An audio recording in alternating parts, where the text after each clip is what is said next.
Hey everyone, Joshua Hanlon here, and I'm currently sailing through the Drake Passage on my way back to Argentina after a fantastic trip to Antarctica. And I wanted to make this video today to tell you a little bit about the gear that we packed and how we figured out what gear we wanted to bring with us to Antarctica, because it is very cold, as you might be able to predict if you've done any research or looked into a trip to Antarctica.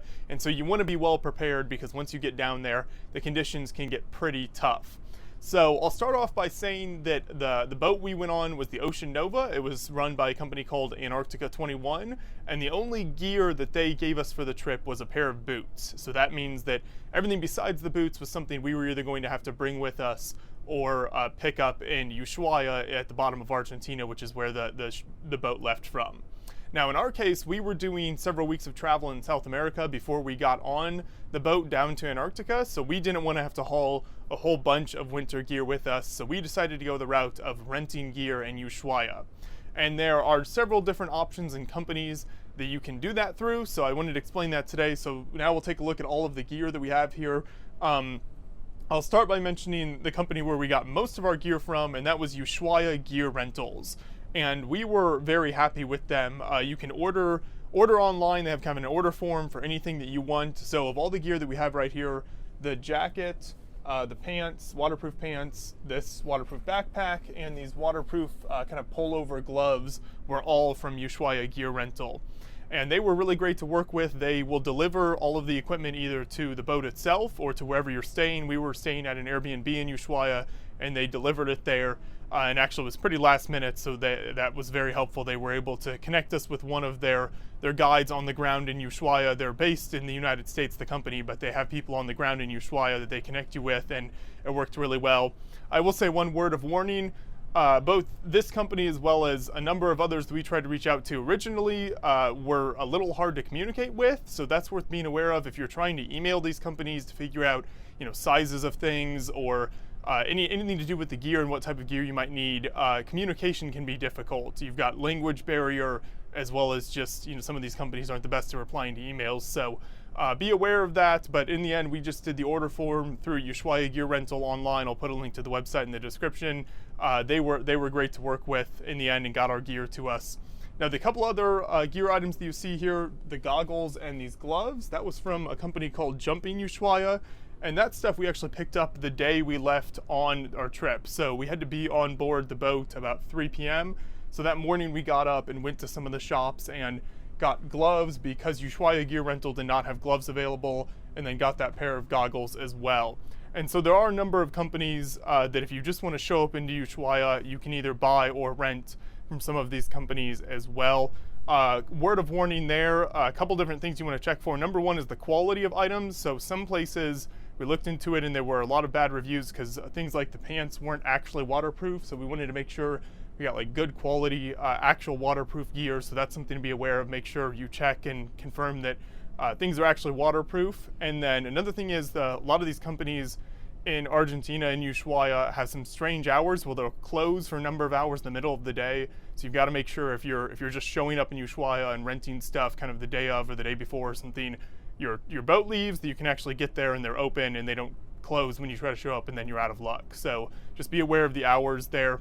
But this all worked really well. The Jumping Ushuaia, I think the gloves were only 15 USD dollars, so that's not bad.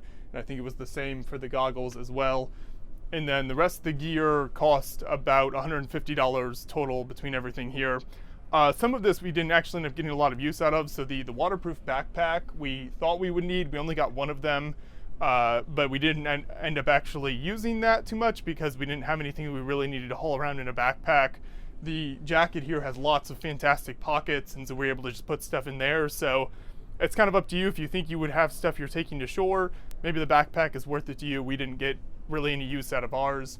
The other thing here is these pullover gloves. So we thought that maybe these gloves we'd gotten from Jumping Ushuaia would not be waterproof enough and we would need kind of these pullovers, but that didn't end up being the case. The Zodiac rides and everything to shore, it wasn't that wet, and so the gloves worked just fine. So we didn't need these pullover gloves here. So in the end, we didn't really end up using these much either. So those two items you could possibly skip. Again, it's up to you. It depends on what you think you'll be doing. If you think you'll actually have your hand maybe down in the water more, getting it wet, then you might think about using those. So here's a look now at everything that we had on under the rented clothes. And I should say we live in a cold weather environment, so some of these things, or all of these things, we will be reusing back at home. Some of the people we ran into on the ship live in a warm weather environment like Australia, and they had bought a whole bunch of stuff that they will probably never use again. But luckily, if you live in a cold weather environment, you can reuse some of this stuff.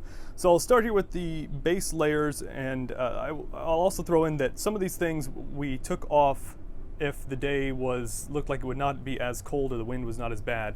So a couple of these items I took off, but it's always good to have as much as possible with you, and you can always take off a layer if it turns out to be too warm. So my bottom layer was this compression Under Armour shirt. That was the very bottom layer, and then also these base 4.0 like long underwear type pants. And with both of those items, another popular option is merino wool, if you don't want to go the synthetic route that Under Armour has with these materials. So just something to keep in mind, but both of those worked fantastic as a base bottom layer. And then also this turtleneck was over top of that. Again, that one is Under Armour, but you can go with any brand on that, just a turtleneck to go on top. And then I'll switch over to the pants. We actually wore two pairs of pants, so these like cargo pants would be what was right over the base layer, and then jeans as well over those, and then the waterproof pants that you already saw over all three of those items, and that together worked out really well. The nice thing is if your bottom half of your body gets warm, you can always take your gloves off, take your hat off, and it seems to ventilate pretty well. So we like to layer up and put on as much as possible on the bottom half. And then for the top half, continuing after the turtleneck, I had a sweatshirt here, and then this just light fleece over top as well. The fleece is, you could go with it or without it. Like I said, it's always good to have too much. You can always drop it if you need to and it gets to be too warm. But that was what I had on every day. One of the days I did drop the turtleneck because it was going to be too warm, and I knew along the way that when they were, I could tell what the wind was and that it was going to likely be a warm day after a couple days in on the trip. And then also these socks, I believe these are merino wool socks. These worked fantastic to keep the feet warm. I just wore those socks and the boots, and my feet were never cold along the trip. And then for on top for a head covering, just a regular beanie type hat, and then an ear thing, whatever that's called. And then also this, which we actually picked up several of these in Ushuaia. They are great for like neck, keep the wind off your neck, and then you can also pull it up over your face, which I hadn't really seen those before coming to Ushuaia, but we picked up a couple of those, and we're very glad we did, because it can get windy very easily, and keeping that up over your face was a great option to keep the wind off and keep you a little warmer around the face. So there's a look at everything we got. Again, I would recommend bringing as many pieces of clothing as you can. Some of this can also, I believe, be rented by certain companies. You'll want to look into that if you, again, live in a hot weather environment where you would maybe never need to wear these again. You don't necessarily need to buy every single one of these. But if you live in a cold weather environment, it's great because you can just take these home and use them all again and get multiple uses out of it. But there's a look at what we wore, both the rental gear and underneath all the rental gear for the layers while we were in Antarctica.